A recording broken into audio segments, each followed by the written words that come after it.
La scène se déroule mardi matin à Paris, au siège d'Iliade, la maison mère de la société Free.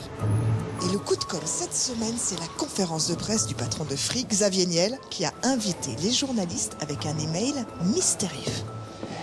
Un email en forme d'invitation personnelle pour découvrir une nouvelle initiative. À la façon du père fondateur d'Apple, Steve Jobs, Xavier Niel cultive le secret. Et ça marche. Mardi, une centaine de journalistes a fait le déplacement.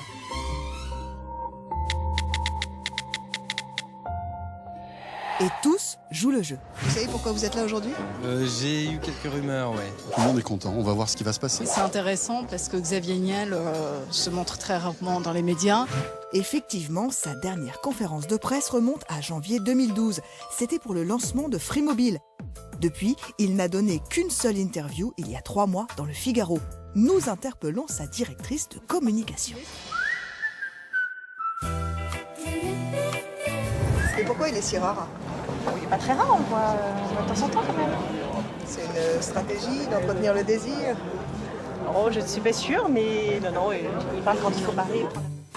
No comment. La maison ne dévoile pas ses secrets de com. Et pourtant, tout est millimétré.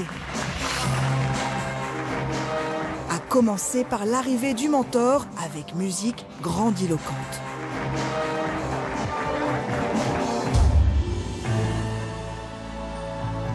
Et enfin, l'initiative est dévoilée, la création d'une école de programmation informatique gratuite, sans diplôme, avec une pédagogie révolutionnaire, le tout financé par la fortune personnelle de Niel, 50 millions sur 10 ans.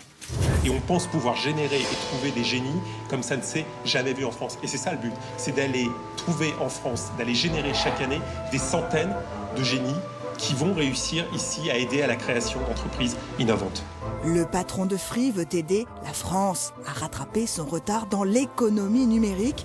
Coïncidence, 10 jours plus tôt, les ministres Arnaud Montebourg et Fleur Pellerin l'épinglaient dans le Figaro en critiquant les méthodes de Free et en le taxant de passager clandestin.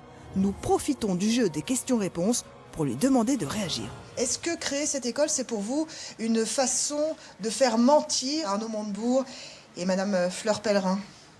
Il y en a qui agissent et d'autres qui parlent. Nous, on essaye d'agir. On essaye d'être dans l'action et de faire bouger les choses. Oui, mais quand ils disent de vous que vous êtes un passager clandestin dans les tribunes du Figaro, que répondez-vous ? Je ne lis pas le Figaro.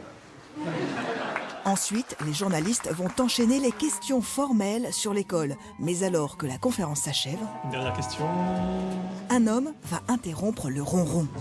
Je vois avec vous trois élèves issus d'un établissement que j'ai fondé il y a fort longtemps, dont Nicolas Sadirac. L'homme se présente comme le fondateur de 2 écoles informatiques créées il y a 20 ans, dont Niel s'inspire directement. En clair, le concept présenté mardi n'a rien de révolutionnaire. Réponse du milliardaire, son école est gratuite. Moi, il y a quelque chose qui me paraît scandaleux, toujours. C'est qu'à partir du moment où l'école ou la formation devient un business, ça marche plus. Le contradicteur ne sera interviewé que par France Inter et quelques sites web, alors que la machine de com de Niel, elle, continue. On va commencer par vous, on va monter. Les journalistes sont appelés à le rencontrer par petits groupes, une pratique qu'il a adoptée depuis quelques années. Visiblement, le patron de Free connaît certains journalistes et le tutoiement est de rigueur. J'ai une question pour toi, une question pour eux. Génial. Voilà. Pendant plus d'une demi-heure, Niel assure le service après-vente, toujours avec le sourire. Mais quand nous l'interrogeons sur sa stratégie com, il sort son meilleur atout, l'attaque de ses adversaires. Vous avez des modèles ? Non. Chez Free, on est une entreprise différente dans laquelle nous ne faisons pas appel à des communicants. Si on va chez Bouygues, on a notre camarade Adméo. Si on va chez SFR, on a le beau Calzaroni.